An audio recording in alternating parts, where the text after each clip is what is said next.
चलते हैं। श्रीपाद प्रबोधानंद जी महाराज पूर्व में प्रकाशानंद जी नाम के एक सन्यासी काशी के थे।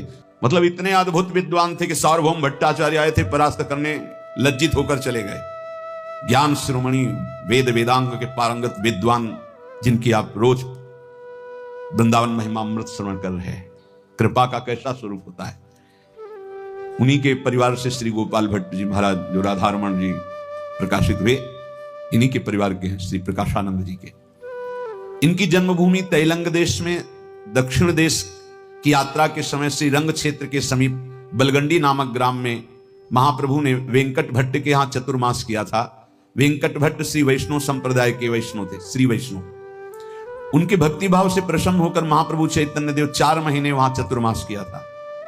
उन्हीं के पुत्र श्री गोपाल भट्ट ने प्रभु की बड़ी सेवा की थी और पिता के परलोक गमन के अनंतर ये प्रभु की आज्ञानुसार घर बार छोड़कर वृंदावन चले आए थे। और यहीं उनके प्रेम से शालिग्राम भगवान से श्री राधारमण जी का प्रादुर्भाव हुआ। आप जो राधारमण जी देख रहे हैं, श्री गोपाल भट्ट के प्राण प्यारे शालिग्राम जी की छवि से राधारमण जी प्रकट है। शालिग्राम जी की एक उस समय भक्त धनी आया, जहां जहां बड़े बड़े संत, तो वहां जाता और कहता हमें आपके ठाकुर जी को आभूषण और पोशाक पहनाने की इच्छा है। जिनके ठाकुर जी होते वो दर्शन करा देते, वो उसी हिसाब से पोशाक और आभूषण वो देते। तो गोपाल भट्ट जी के पास की उनका, हमारे पास तो श्री शालिग्राम भगवान है, और हमने सोचा शायद आपके पास प्रिया प्रीतम हो तो उनकी पोशाक और आभूषण। वो तो गए, बस हृदय में भारी विकलता हुई। आराधना प्रिया प्रीतम की ही थी हृदय में। बस प्रातः काल देखा तो जहां शालिग्राम और राधारमण जी महाराज विराजमान, ये स्वयंभू यही वृंदावन में प्रगट ठाकुर है श्री राधारमण जी।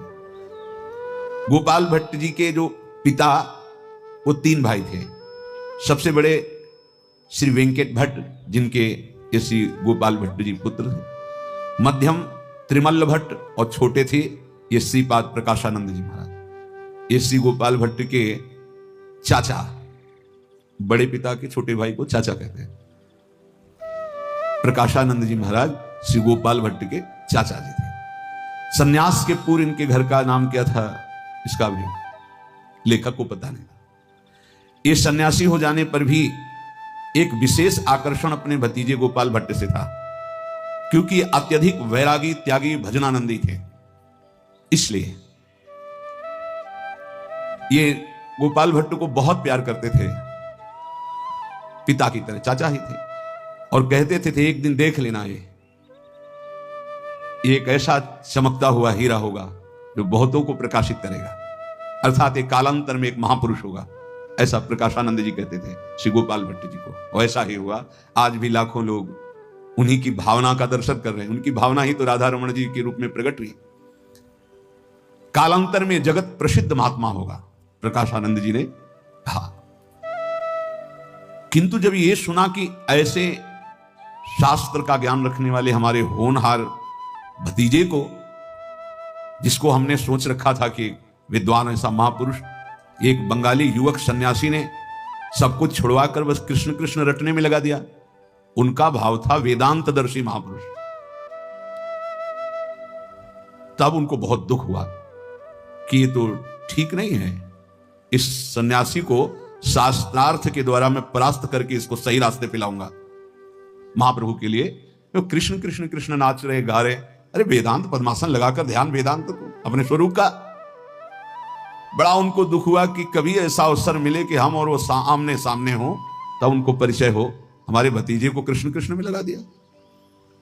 अब वो तो अद्भुत सन्यासी, देखो आर्मी वाला चाहेगा हमारा लड़का आर्मी में ही जाए, नहीं? ऐसे ही प्राय जो जहां होता है। अब उनका भाई का पुत्र है तो सोचते हैं कि सन्यासी ही बने, वेदांतदर्शी बने। और हा कृष्ण हा प्राणनाथ, आंसू बहाना प्रकाशानंद जी को बर्दाश्त नहीं हुआ। अब जब कोई जगन्नाथपुरी जाता या कहीं से कोई आता हो, हर बार जो आता हो यही बताता है, एक सन्यासी हैं श्री श्री चैतन्य महाप्रभु, श्री कृष्ण चैतन्य महाप्रभु। क्या अद्भुत प्रेम, क्या इनकी आग लग जाती। क्या है ये सब? ईर्ष्या कंचन तजना सहज है, सहज तिया का ने, और मान बड़ाई ईर्ष्या दुर्लभ तजनाए। डाह ईर्ष्या। पर बड़े महापुरुषों से अगर ईर्ष्या भी हो जाए ना तो कल्याण ही हो जाता है। कैसे भी जुड़ जाए मन, कैसे भी, उनका चिंतन तो बना ना। देखो मारने गई थी पूतना विष लगा के, जो यशोदा मैया को गति वही भगवान ने पूतना को गति दी। जैसे भगवान कृपालु, ऐसे आचार्य कृपालु, ऐसे प्रेमी महाभागवत कृपालु। अब ये इतने ज्ञानी होकर भी खुली निंदा करने लगे। यही होती चूक। समझ नहीं पा रहे कि हम कहां से, ये तो कृपा हुई कि महाप्रभु ने संभाल लिया उनको गिरते हुए से, नहीं बहुत बुरी तरह गिर जाते। अब आश्चर्य है कि इतने बड़े ज्ञानी होने पर भी ये कमी कैसे रह जाती है। पर यही पूज्यपाद उड़िया बाबा के वचन प्रमाणित होते हैं कि आत्मज्ञान होना हो सकता है, लेकिन आत्मरति होना बड़ी दुर्लभ बात है। जैसे हम जग गए और स्वप्न कोई बड़ा सुहावना चल रहा था, तो आप जगने के बाद भी उसी स्वप्न के चिंतन में डूब गए ना। यद्यपि जगे हुए हैं, ऐसे ही श्रीपाद जगे हुए हैं, पर आ गए ईर्ष्या द्वेष। ये जगा हुआ पुरुष भी स्वप्न के चिंतन में लग गया। आत्मरति कहीं ना कहीं यहां चूक है। आत्मरति तो सब अपनी आत्मा, किसकी निंदा, चूक हो गई। पर ऐसी जगह चूक हुई कि जहां चूक भी गुण बन गया। स्वाभाविक उनकी वृत्ति में ईर्ष्या पैदा हो गई और वो जब कहीं तो बस महाप्रभु की निंदा करने लग गए। इतना द्वेष भाव की हृदय को व्याकुल कर दिया कि एक बार सामने पड़े श्री कृष्ण चैतन्य देव, मैं शास्त्रार्थ के द्वारा उनको परास्त करूं। अब ये जहां कोई सन्यासी आता, 4 सन्यासी बैठते तो बस शुरू हो जाते। सुना है वो नाम, वो श्री श्री कृष्ण चैतन्य देव जी हैं। वो कड़वे शब्द मुंह से निकालते। उस दिन से तो बहुत ही आग लग गई थी जिस दिन से सुना था कि गोपाल भट्ट जी महाप्रभु की शरण में हुए और कृष्ण नाम कीर्तन, तो उनका हमारे भतीजे को बहका ले गए। हम वेदांती बनाना चाहते थे और वो सार्वभौम भट्टाचार्य जैसे परम विद्वान को परास्त करने वाला, बस यही समझ रहे थे कि जैसे सार्वभौम भट्टाचार्य ऐसे महाप्रभु जब सामने आएंगे तो उनको भी परास्त कर देंगे। जब उन्होंने सुना कि वो युवक सन्यासी हमारी काशी में ही आ गए हैं, तब तो उनका हृदय एकदम, कहीं भी हो काशी में एक बार तो मुलाकात जरूर करेंगे और इनसे वाग युद्ध करेंगे। किंतु भेंट कैसे हो, अब ये इतने बड़े हैं कि वहां जा नहीं सकते। ये बड़ी समस्या होती है। मिलना चाहे भी तो ये बड़प्पन नहीं मिलने देता। प्रकाशानंद जी काशी के प्रतिष्ठित सन्यासियों में बड़े सम्माननीय मठाधारी सन्यासी थे, जिनके बहुत से शिष्य थे। अब वो किसी से मिलने जाए, ऐसा कैसे हो सकता है? क्योंकि ये वयोवृद्ध थे, विद्यावृद्ध थे, प्रसिद्ध थे, प्रतिष्ठित थे, आत्मज्ञानी थे, और महाप्रभु युवक, नई अवस्था, और उनकी दृष्टि में कोई वेदांत के भारी विद्वान नहीं, उनकी दृष्टि में प्रकाशानंद जी की। अब वो विचार करते थे कि हमारा और चैतन्य देव का शास्त्रार्थ कैसे हो, क्या संयोग बने। तो एक दिन जो बिंदु माधव के समीप मठ है, वहीं रहते थे तपन मिश्र जी। और महाप्रभु, तपन मिश्र महाप्रभु से बड़ा भाव रखते थे, तो अपने घर तपन मिश्र प्रकाशानंद जी के यहां भी जाते थे, क्योंकि काशी में रहते थे तो प्रतिष्ठित संत थे, उनके पास जाते थे और महाप्रभु से भी जुड़े हुए थे। और महाप्रभु वहीं जाके, महाप्रभु का स्वभाव बड़ा संकोची था। ये जैसे जैसे आप नाम जप करेंगे आपका हृदय पवित्र होगा, प्रेम का थोड़ा भी स्फुरण होगा, इतना हृदय द्रवित हो जाता है कि किसी को एक शब्द भी ऐसा लग जाए कि उसको चोट पहुंचेगी क्या, तो हाय हाय मच जाता है। ये प्रार्थना कर दो, ऐसे उनको कष्ट ना हो, ऐसा हृदय बड़ा, फिर तो प्रेमा अवतार है, बहुत संकोची। और ऐसी विनम्रता कि बड़ों के सामने तो बोलना ही नहीं आता था महाप्रभु, बहुत दैन्य, बहुत। तपन मिश्र ने एक दिन कहा कि प्रभु, कभी प्रकाशानंद जी से महाप्रभु के प्रेम को और महिमा को जानते थे तपन मिश्र? उन्होंने कहा वो तो अभिमान के कारण आएंगे नहीं। मन में सोचा कहीं महाप्रभु को तैयार कर ले। तो महाप्रभु ने कहा देखो आप जानते हो वो हम वहां जाएंगे कुछ न कुछ वो वाद विवाद करेंगे, इसलिए वैसे तो उनके चरणों में जाके हमें प्रणाम करना चाहिए वयोवृद्ध सन्यासी, पर वो वाद विवाद करेंगे, ऐसा ठीक नहीं है। तपन मिश्र के अंदर की बात अंदर रहेगी। महाराज कोई उपाय नहीं करवा पाए दोनों महापुरुषों के मिलने का। महाप्रभु 10-12 दिन वहां रुके, फिर वृंदावन चले आए। वृंदावन में लौटकर प्रभु फिर काशी गए और 2 महीने तक रहे। ऐसे साधारण बन के रहते, कोई जान ही नहीं पाता कि महाप्रभु चैतन्य देव का ऐसा, ना वो बाहर निकलते, ना भिक्षा के लिए जाते, ना किसी के समुदाय में सभा में जाते, केवल गंगा स्नान, विश्वनाथ जी के दर्शन और चंद्रशेखर, जो एक चंद्रशेखर नाम के भक्त थे उनके, और तपन मिश्र के यहाँ भिक्षा, बस एकांत कमरे में नाम संकीर्तन चुपचाप करते हुए, कोई तो जान ही नहीं पाया। गंगा स्नान, विश्वनाथ जी के दर्शन, तो 2-4 काशी के जनअंतरंग थे जो जानते थे महाप्रभु को, अन्यथा कोई जानता नहीं था। जैसे वृंदावन में है हजारों वैष्णव हैं, ऐसे काशी में जिधर देखो लाला ही लाला आपको दिखाई देंगे, सन्यासी ही सन्यासी, नगर का नगर सन्यासी पूरा है। अब हजारों तो केवल मुमुक्ष भवन में होंगे सन्यासी, बहुत बड़ा बहुत बड़ा।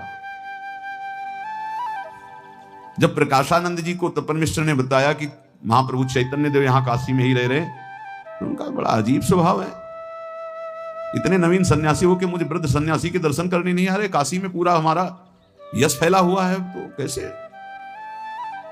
क्या हमारे मठ में आने में उनका, तो उनका नहीं ऐसा बात नहीं है, पर स्वभाव ही है उनका एकांत प्रिय, उनका मुझे तो समझ में नहीं आया। जब हम होता है ना, अच्छा ये क्या होता है, इसमें आंतरिक प्रियता होती है, ये वैज्ञानिक विषय है, विज्ञान का मतलब होता है अनुभव। ये जब हम किसी से आंतरिक प्यार करते हैं और उसे प्रकट नहीं कर पाते हैं, तो वो द्वेष के रूप में, राग ही द्वेष के रूप में, कहीं ना कहीं महत्व बुद्धि है आंतरिक महाप्रभु चैतन्य देव के चरणों में। पर इतना बड़ा पद और सैकड़ों सन्यासी शिष्य, तो पर अंतर से कोई एक ऐसा आकर्षण है जो बदल करके द्वेष रूप में हो रहा है। ये द्वेष की स्वयं सत्ता नहीं होती है, राग से ही उत्पन्न होता है।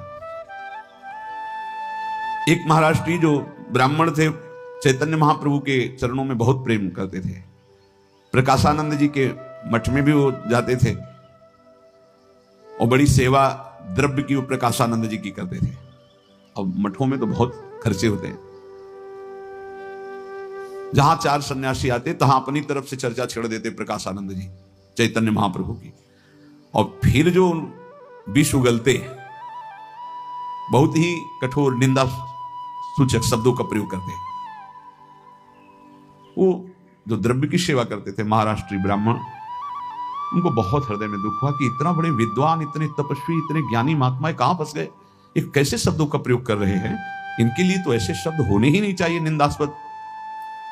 ये महाप्रभु की एकांतिक उपासना और प्रेम भाव को जानते नहीं, पर अद्वैत वेदांत के शिखर में बैठे हुए हैं, पर इतनी छोटी बात कैसे इनके अंदर से, इसीलिए संभालना ईर्ष्या को बहुत कठिन होता है। एक बार इनका हम ये दोष भी चूर चूर करेंगे। सहयोग द्रव्य का करते रहे, आज इनका परम सहयोग करने की ठान लिए मिला के रहेंगे। एक बार ये देखेंगे ना महाप्रभु चैतन्य देव को, अभी तक देखा नहीं केवल सुना है, तो इनका सब ये जो ज्ञान शिखर में बैठे सब ठीक हो जाएगा इनका। क्योंकि भारी विद्वान अद्भुत है, तो कहीं ना कहीं भावुकता है अंदर छुपी हुई, और उस भावुकता को प्रकाशित चैतन्य महाप्रभु कर देंगे, मुझे विश्वास है। ये जो निंदा करते हैं इनका सब ठीक हो जाएगा। ईशा के प्रधान शिष्य थे सेंट, बड़े नास्तिक प्रकृति के अंदर से हो, अपने गुरु का यश नहीं सह पाए और उन्हें सूली पर चढ़वा दिया मिलकर के विरोधियों से, अपने गुरु को। कभी कभी ऐसे जन होते हैं जो प्रताप सुनकर शरण में होते हैं, फिर जब उनका यश और प्रभाव देखते हैं तो शिष्य होने पर भी हृदय में बराबरी की डाह लगती है कि मैं इनको कैसे परास्त करूं, कैसे इनको नीचा दिखाऊं और मैं ऐसा भगवान बचाएं। जब शूली पर ईशा को चढ़ाया गया तो आंसू गिर रहे थे, तो जो नीच जन थे उन्होंने पूछा कि कष्ट के कारण, तो उनका नहीं, जिन्होंने चढ़वाया है और जिन्होंने चढ़ाया है, इन दोनों के लिए मैं प्रभु से प्रार्थना करता हूं रो रो करके कहीं इनको कभी कष्ट ना मिले। फिर एकदम जो भाव बदला उनके, जिस शिष्य ने शूली पर चढ़ाने का सब योग किया था, हाय मुझ जैसा नीच कहां होगा। ऐसे गुरुदेव और ऐसा मैं, पर अब प्रायश्चित करने से क्या होता है। ऐसे श्री विवेकानंद जी पहले बहुत तर्क ऐसे स्वीकार करना स्वभाव नहीं था, श्रद्धा विश्वास के बिल्कुल परे, अलग है, घोर कुतर्क का स्वभाव था।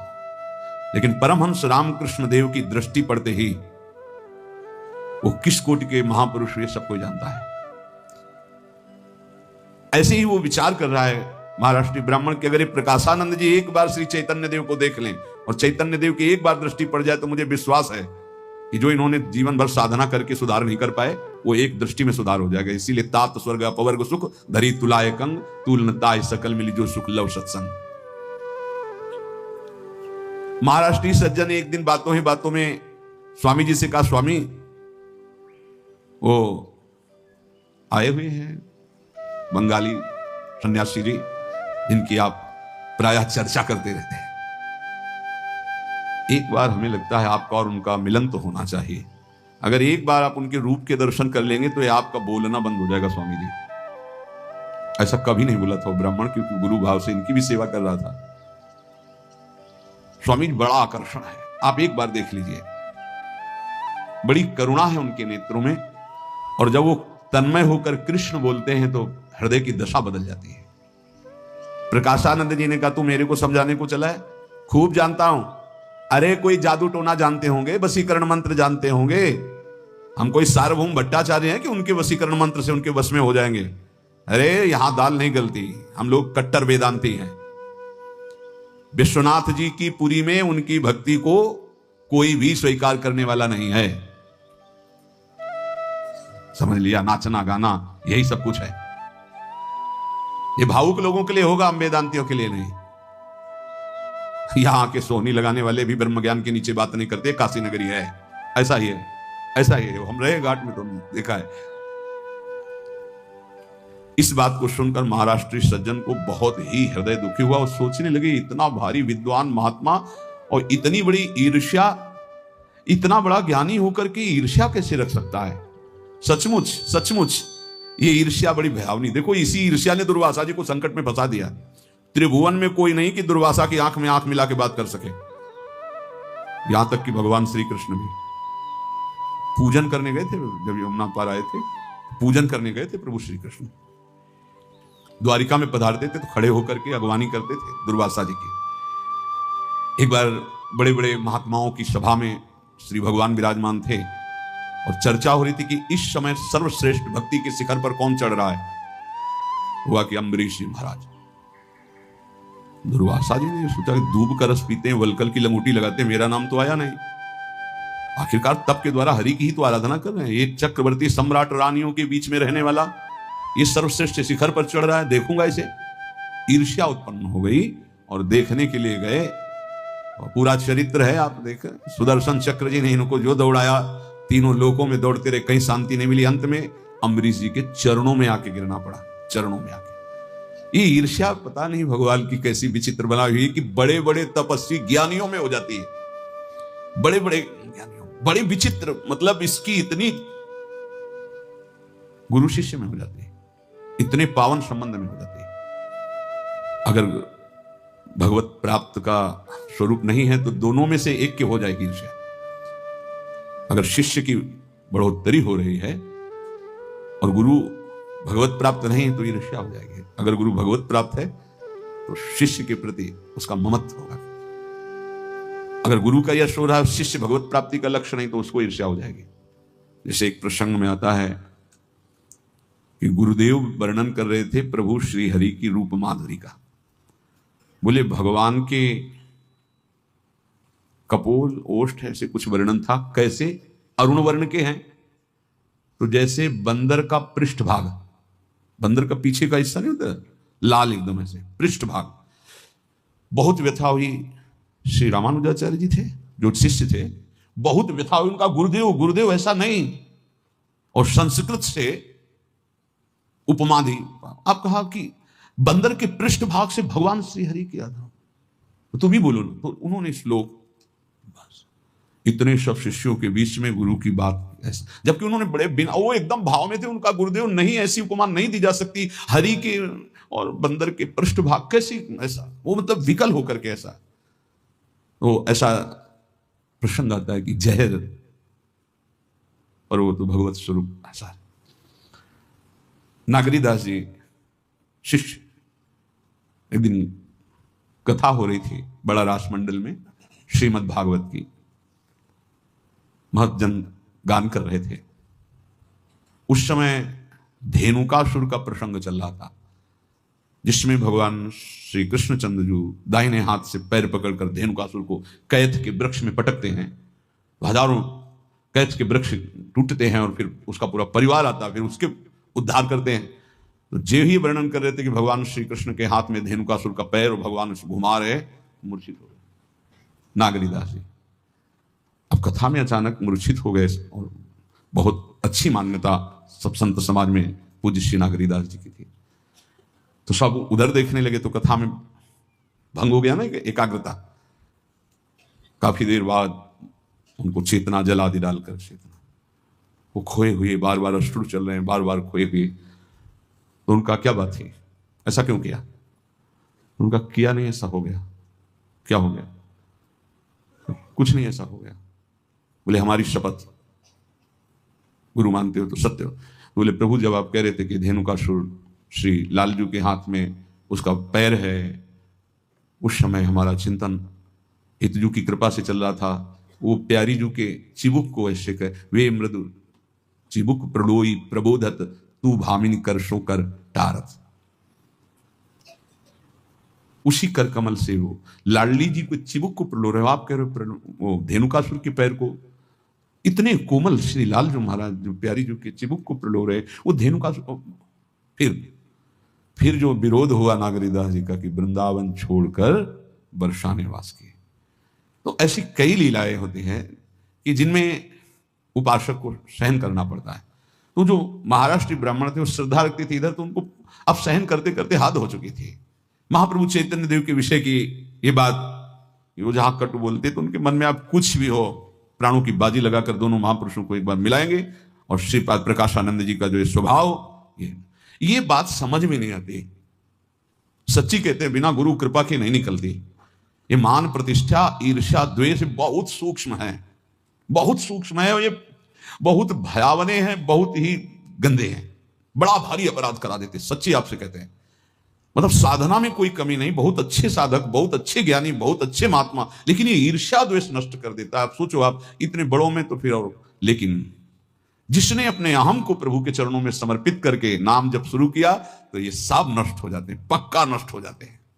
इसलिए चाहे जितना ज्ञान हो जाए, लेकिन नाम जप नहीं छोड़ना चाहिए। हरिशरणम सनकादि, बहुत सुलझी हुई हम जो पूरे जीवन की संतों की शास्त्रों की बात हम आपको कह रहे हैं। नाम जप अगर चलता रहा तो बाजी जीत जाओगे नहीं। ऐसे ऐसे दोष हैं कि बहुत ऊंचाई से पटक देते हैं। देखो ब्रह्मा जी ने ब्रह्म स्तुति में कहा है कि प्रभु हमने बड़े बड़े साधनों को करने वालों को ऊपर जाके नीचे गिरते हुए देखा है। गिरते ब्रह्मा जी तो सब देख रहे हैं ना, तो प्रभु मुझे और कोई साधन पक्ष ज्ञान वगैरह नहीं, मुझे तो आपके चरणों की रति चाहिए। श्री कृष्ण चंद्र जी से कह रहे हैं। अब उन ब्राह्मण के हृदय में आया कि अपनी प्रतिष्ठा अपनी प्रशंसा का भोग कर रहे हैं, इसीलिए महाप्रभु की निंदा कर रहे हैं। जो अपने में गुणाभिमान हो जाता है तो दूसरे की निंदा करने में बहुत अच्छा लगता है, फिर दूसरे के गुण अच्छे नहीं लगते। लोक ऐषणा कितनी प्रबल होती है, ये देख करके गए महाप्रभु चैतन्य देव के चरणों में बैठे और कहा प्रभु एक बार इच्छा है कि आप मठ चलो ना, दर्शन हो जाएंगे, संत समागम है। महाप्रभु ने फिर कहा कि वहां वाद विवाद की संभावना है। तो कहा हम आपसे बता नहीं, वो आपके लिए क्या बोल रहे थे। वो कहते थे उनकी भक्ति को काशी में कोई 2 कौड़ी का नहीं पूछेगा, 2 कौड़ी में नहीं पूछेगा।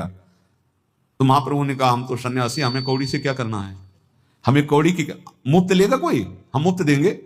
हम बेचने ही नहीं आए, हम अपनी भक्ति को 2 कौड़ी में बेचने नहीं आए, हमें कौड़ी की क्या जरूरत, हम तो सन्यासी हैं। वैसे ही हम तो फकीर है, पर हम दे के जाएंगे, फ्री में दे के जाएंगे, अब ऐसे नहीं जाएंगे। ये बात आ गई। वो वक्त बोला भी इसीलिए था कि थोड़ा महाप्रभु जो है बोले अब तो फ्री दे के जाएंगे। और ऐसा दे के जाएंगे कि फिर इसी में डूब जाएगा। हट कर लिया महाप्रभु ने अंदर से प्रकाशानंद जी के बदलने का। हम तो प्रणाम करते हैं उस वैष्णव ब्राह्मण को जिसने प्रकाशानंद जी का उद्धार करवा दिया। नहीं, कैसा ज्ञान कड़ुआ, कड़ुआ कितना। ऐसे प्रेमावतार महाप्रभु के लिए ऐसे उच्छृंखल शब्दों का प्रयोग करना। महाराष्ट्रीय सज्जन नाच पड़े महाप्रभु के आगे और साष्टांग दंडोत हुए, बोले प्रभु धन्य हो गए प्रकाशानंद जी, क्योंकि हम समझ रहे आप किसको फ्री देना चाहते हैं। अब हम समझ गए प्रभु, अब तो उनका कल्याण पक्का हो जाएगा। देखो अब भी कल्याण में संशय है। इतने बड़े ज्ञानी महात्मा है, लेकिन परम कल्याण के लिए अब भी संशय है, क्योंकि और पक्का दुर्गति हो जाती, क्योंकि इतने बड़े महापुरुष की निंदा करने वाले की दुर्गति हो जाती। सनकादि को केवल रोक दिया तो वैकुंठ से जय विजय 3 जन्म के लिए दैत्य भाव को प्राप्त हुए, तो प्रकाशानंद जी के क्या बनते। इतने बड़े प्रेमी प्रेमावतार महाप्रभु को थोड़ा भी उच्छृंखल शब्द बोलने, जो असभ्यता है, ऐसे शब्द नहीं बोलने चाहिए। किसी के लिए भी, साधारण भक्त के लिए भी नहीं बोलने चाहिए, तो जरूर दुर्गति हो जाती प्रकाशानंद जी की। अब इनका साक्षात्कार कैसे हो महाप्रभु और प्रकाशानंद जी का। प्रकाशानंद जी बड़े हठी हैं, सूखी स्वभाव के हैं, ज्ञानी अहंकारी की बहुत ज्ञान है।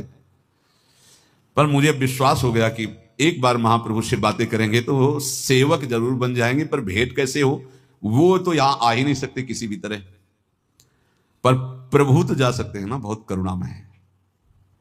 अब वो बड़े चिंता में डूबे हुए थे, तो तपन मिश्र ने कहा, और चंद्रशेखर जी, 3 4 5 ऐसे थे जो काशी में परिचय महाप्रभु, उन्होंने कहा कि आप चिंतित किस बात के लिए अंदर अंदर हैं, तो बताइए अपनी बात की। महाराष्ट्रीय ब्राह्मण ने कि महाप्रभु को कैसे ले चला जाए।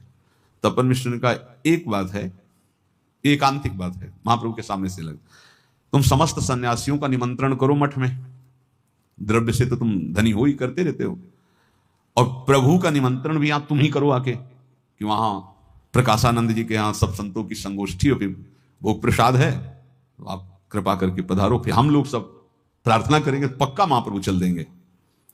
वो हम लोगों की विनय की अवहेलना नहीं करेंगे, अवश्य चले जाए। ये सुनकर महाराष्ट्रीय सज्जन बहुत प्रसन्न हुए, कहा बिल्कुल तैयार है, जो भी जैसे भी, वो सब महाप्रभु का ही है, ये कौन सी बड़ी बात है, आप महाप्रभु को लिवा चलने का जुम्मा लीजिए, शेष हम ले रहे हैं। तपन मिश्र ने कहा हमारा बल लिवा चलने का मतलब है कि जब हम उनके पैर पकड़ लेंगे तो वो चलेंगे ही चलेंगे, पक्का चलेंगे, तुम इस बात से निश्चिंत रहो। वो सज्जन बहुत अधिक धनी थे, तो हजारों रुपए उस समय बहुत कीमत है, खूब खर्चा करके सब व्यवस्था की, और सब काशी के जितने भी मठों में संत महात्मा, सबको बड़े बड़े जो अध्यक्ष महंत जन थे, सबको निमंत्रण दिया। और विरक्त सन्यासी मठाधीश महंत जन वो अपने अपने शिष्यों के साथ सब एकत्रित थे। बड़े बड़े गद्दे बिछे थे, सब तकिया लगे हुए थे, बड़ा सुंदर प्रबंध किया हुआ था। बड़े बड़े महंत आकर तकियों के सहारे बैठे हुए थे। बहुत से बड़े प्रवीण वेदांत निष्ठा वाले प्रकाशानंद जी के शिष्य, वेदांत विषयक चर्चाएं हो रही थी। कोई शंकर भाष्य का, कोई निर्विशेष ब्रह्म का, बड़ा पांडित्य पूर्वक वार्ताएं हो रही थी सभा में।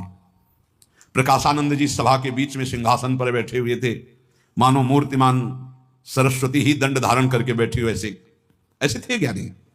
पर आश्चर्य है भाई, इतनी ऊंची ज्ञान की वृत्ति में भी ऐसे महापुरुषों की निंदा करने की बात इनके मन में, तो यही बात बहुत, तभी है अतिशय प्रबल देव तो माया, तभी भगवान कहते मामे प्रपद्यन्ते माया में ताम तरन्ति।